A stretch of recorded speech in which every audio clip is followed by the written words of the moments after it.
I always say when I do workshops, the work begins when the workshop ends. That's always my line at the end of workshops. Right. Yeah. And it's great. It's great advice for people because I think a lot of times with the way YouTube, like if I want to learn how to, if I want to make a dish, if I want to cook, it shows me in the video how to do it, and I can, and then I can do it within the time I'm watching the video. I can make it. Tap dancing doesn't quite work that way.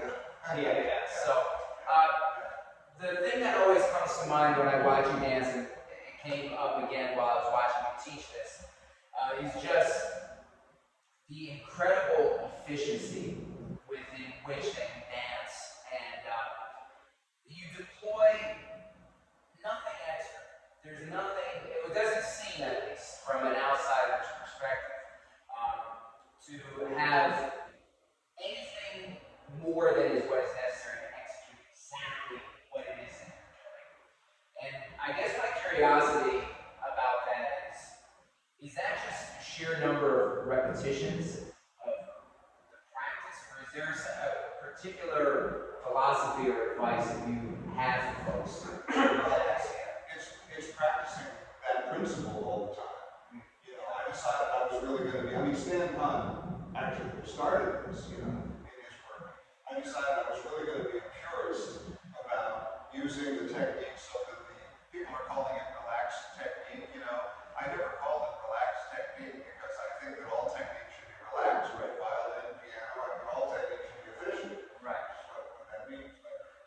But that principle of the leg moving the foot, using the large muscles to do the small movements because you don't get tired that way. And the older I get, the more I appreciate this, So I'm sorry. It's just basically, I think so many people, they when they watch you dance, they wonder, how are you doing it? And I know that's like such a hard thing. Well, it's such a hard thing to stand outside of yourself when you've been doing it for so many years and be able to say. But like sometimes it is maybe just the journey, the many years, the many repetitions, the patience, just repetitive practice. Yeah, and having the foundation, being on the ball of the foot, people will say they can't see what I'm doing. That often surprises me, because I think if you know what to look for, you know what to look at, you can't see. Right. And they say this about you too, that it's very light. Sometimes people have said to me, it looks like you are over the floor and you come down to make the sound. Instead of being on the floor and then sometimes going up, over the floor. And that's from being on the ball of the foot. I think we're both there. Our weight is forward, And a lot of, there's been a whole couple of generations that have been, if not trained to be on the flat of the foot or back in the heels, at least allowed to be. And I think that can be well. The way people were trained in the 20s and 30s, they didn't have all these steps, involving so many heels and paddles and things like that. They were hopping and jumping on the balls of their feet a lot, but that is a great place to start. Right. That is a great place to make a foundation. Yeah, it is an interesting thing because a lot of times folks will talk about my approach in the same breath as yours, and I'm always like, whenever I do your stuff, I can't do it. So I'm always befuddled by what folks are saying about it. But I think after taking your class a few times, and the more that I've gotten into your mechanics, the one thing that I realize that I do is I approach things from above much more than on this plane. And I think that that's the thing that's confusing to my body physically, to not be on a north, or I don't know what kind of plane you say, but up and down, like a vertical plane. And that's the other thing too that is, I think, mystifying about your dance is you do have this appearance that you're floating above the floor, but it's actually deeply connected. It's actually more deeply connected to the floor than I think most people would observe. Yeah, I'm not thinking up.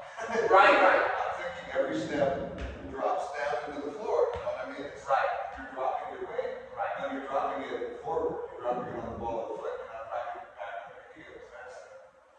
And I think one of the other things too, I guess, is about this idea of gravity helping that. And that's something that I will say a lot of times.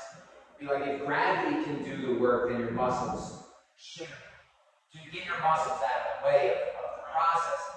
You know, if gravity can do it, it's an unlimited source of energy then, or being able to help you. But the other thing I wanted to talk to you about is about bringing this technique then into other creative pursuits. So how have you found the dovetailing of working on the technique and then bringing it, let's say, into improvisation or into choreography? What have been your challenges with that you maybe had to overcome, and or do you have advice for folks, either or? Well, sometimes it works that, some basic exercise finds its way into choreography and then gets developed, choreographically. And then, I think when we improvise, we use a lot of our choreography. But then, like I was saying a minute ago, I think choreography actually takes more practice than anything else, because that's when you have to work on bringing all this stuff, and having it in your mind ready to go. So it's like any kind of spontaneous activity, like being a spoken word artist or something. You just have to have these ideas going around in your head all the time. Whereas you can learn a piece of choreography, forget it for a year, and come back to it, and it comes right back. Being ready to improvise is all these things fresh in your mind, and I'm kind of always working on the musicality of these exercises. How to vary the musicality. So maybe just as like using even these heel shuffles, like in this kind of tempo and groove, like when you're using them, let's say in a ballad feel, or in a swinging kind of feel, like how much is it your physical approach to those steps change based on the shifting musical parameters? A lot? Yeah, it takes control. It takes more control to slow these things down. Right. And I give a lot of exercises where people have to slow them down. Yeah. Because that's, you should be able to slow down what you're doing and do it the same way you would do it fast. And a lot of people change when they change tempos. So you get people who are teaching, like even some excellent dancers, and they're teaching a shuffle in a way that I would never teach them, like kicking way forward and kicking way back. Right. And I think, how are they ever going to make that work? Well, then they don't do that. When they go fast. And then when they go slower, they do it. I'm thinking, at what point do they make the transition from this to that? I try to make it the same.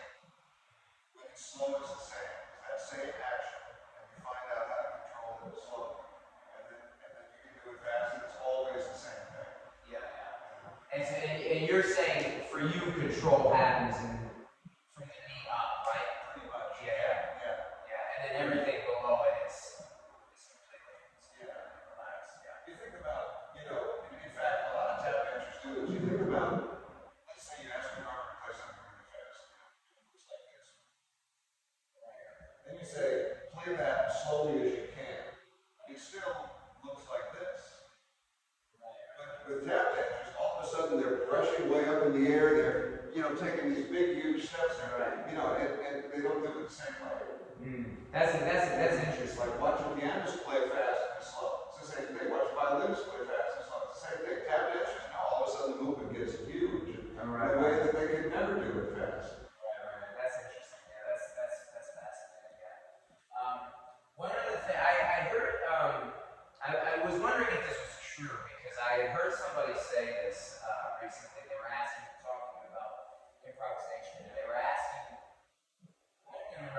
telling me that they asked you this question, but they said, what do you think of when you're improvising? And you had said to them, I try to think about as little as possible, like to the point, like I try to not really be thinking of anything.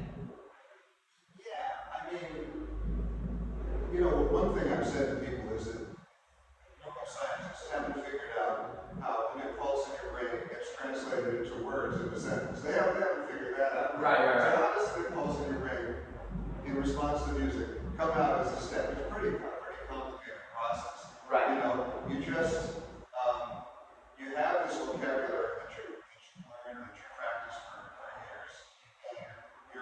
You've listened to a lot of music. Right. And then that response, you know, happens. And you don't have to necessarily think, I'm going to do this, you know. Right. It's just, yeah. But I think that's the other thing too that I think I maybe peel back a layer of my understanding of you and our conversation today and watching you today is that like how the principles of your technique, that's where you have all these very specific principles in your technique. And what I find when I talk to a lot of tap dancers is that their principles, they're always talking about improvisation, all these improvisational principles that they have. But that is not anything tied up physically in the body of like how one would execute that. I'm not saying that as a criticism or as a critique. It's just an observation is to say that your technical approach is deeply principled and has like very, very like core principles that then is that what if I'm hearing you correctly is the freedom that then allows you to then be able to do the things that you want to be able to do. And there's something about that I would say that I probably really deeply subscribe to. Maybe that's the thing that like folks maybe when they sometimes try to say that our approaches are similar because I did. Let me tell you folks, like I will be practicing this with this 12 bars as much as you all will be for the next year, like to be able to try to do it. It's like his approach, you know, is so his. So but I was trying to do it, yeah. But do you think that's because I know both of us have studied a lot of ballet, and I know that like, you know, this idea of like, I always have ballet teachers that would just be like, your technique allows you basically to do all of these wonderful things.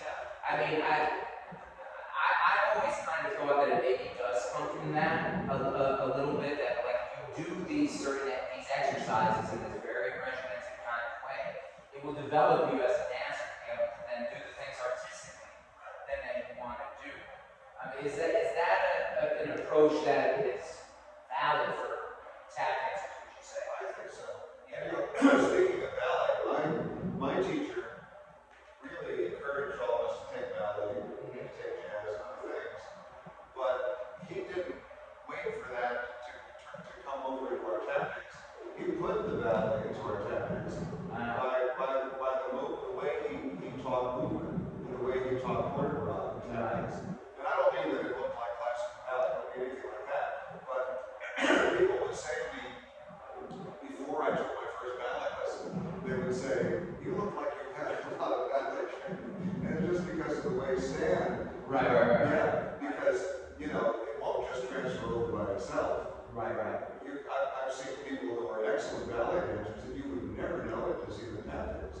Right. It's two completely different things, so it doesn't happen. It takes a long time.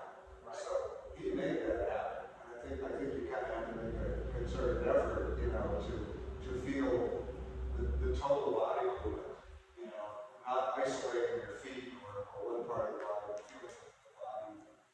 It reminds me of a famous piano teacher, remember? But she would say, she wrote a book called